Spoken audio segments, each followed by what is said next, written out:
पिछले दिनों क्षेत्र में असमय हुई ओलावृष्टि से अफीम की फसल पूरी तरह से नष्ट हो गई है। किसानों को इससे काफी नुकसान पहुंचा है। विभाग द्वारा किए जा रहे नुकसान के आकलन से किसान संतुष्ट नहीं है।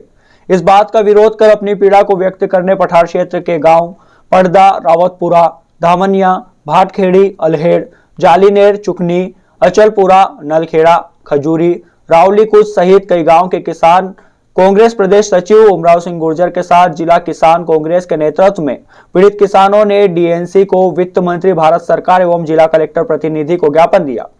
उमराव सिंह गुर्जर ने बताया कि नारकोटिक्स डीएनसी से प्रतिनिधि मंडल ने विस्तार से चर्चा कर खराब हुई फसल का सही आकलन करवाने, पूर्ण नष्ट हो चुकी फसल को जो किसान द्वारा हकवाई जाने योग्य है एवं आवेदन देकर जो पट्टाधारी हकवाना चाहता है उस पट्टाधारी को अगले वर्ष उतने ही रकबे में अफीम उत्पादन करने की पात्रता मिले। साथ ही अन्य फसलों की तरह अफीम की फसल का भी बीमा होना चाहिए ताकि प्राकृतिक आपदा होने पर किसान का आर्थिक नुकसान न हो। उपरोक्त सभी मुद्दों पर चर्चा कर डीएनसी डॉक्टर सुरेश कुमार ने आश्वस्त कर कहा कि मैं उपरोक्त सभी मुद्दों को अपनी अनुशंसा के साथ विभाग को प्रेषित कर अपने वरिष्ठ अधिकारियों से बात कर किसानों की समस्या का समाधान करने का प्रयास करूंगा। इस अवसर पर प्रदेश सचिव उमराव सिंह गुर्जर, जिला कांग्रेस महामंत्री ओम शर्मा, नीमच शहर कांग्रेस अध्यक्ष मुकेश कालरा, मंगेश संगई, चंद्रशेखर पालीवाल सहित बड़ी संख्या में पीड़ित किसान उपस्थित रहे। ज्ञापन का वाचन जिला किसान कांग्रेस अध्यक्ष सुरेश धनगर ने किया। अभी 3 दिन पूर्व में अपने नीमच जिले के बहुत सारे ऐसे गांव हैं मनास क्षेत्र के, वहां पर ओलावृष्टि हुई है। ओलावृष्टि में अन्य फसलों के साथ सबसे ज़्यादा नुकसान अफीम के काश्तकारों को हुआ है और कंजाड़ा के कुछ क्षेत्र में तो 100% फसल खराब हो गई है। तो आज हम जो है नारकोटिक्स कार्यालय में डीएनसी साहब से मिले हैं, किसानों का एक प्रतिनिधिमंडल, और उन्होंने हमारे किसानों की सबकी बात सुनी है।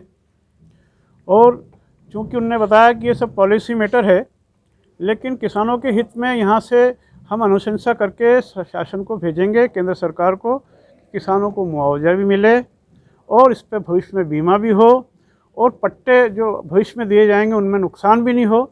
इस तरह की सब चर्चाएं यहाँ पे डीएनसी साहब से हुई है और हम जो प्रतिनिधिमंडल गया है उनको पूरा विश्वास है कि ये हमारी अनुशंसाएं करेंगे और आगे निश्चित रूप से किसानों के हित में ही निर्णय लिए जाएंगे।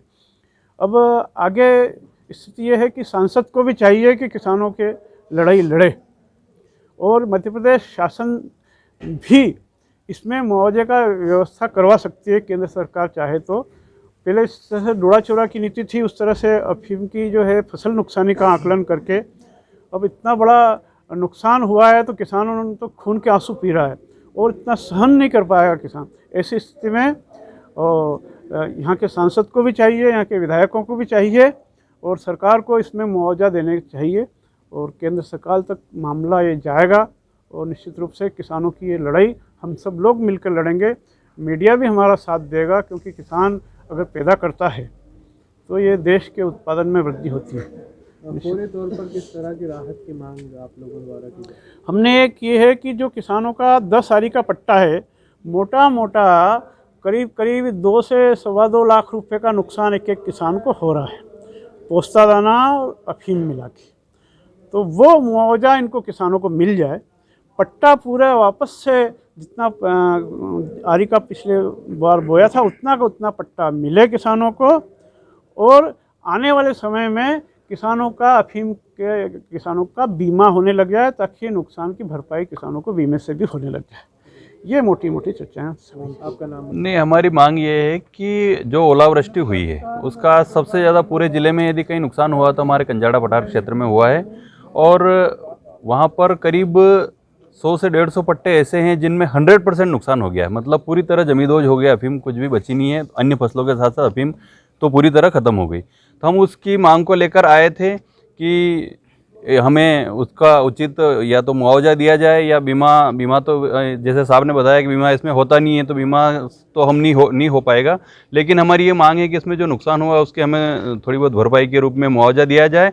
और हमारी मुख्य मांग एक ये भी है कि जब फसल हँकाई जाती है, अब वो क्या है कि पैदा तो होगी नहीं, उसको हँकाएंगे तो हाँकने के बाद विभाग का ये नियम है कि हाँकने वाले पट्टे को केवल 5 आरी का ही दिया जाता है, चाहे वो बली 10 का हो या 12 का हो या 6 का हो।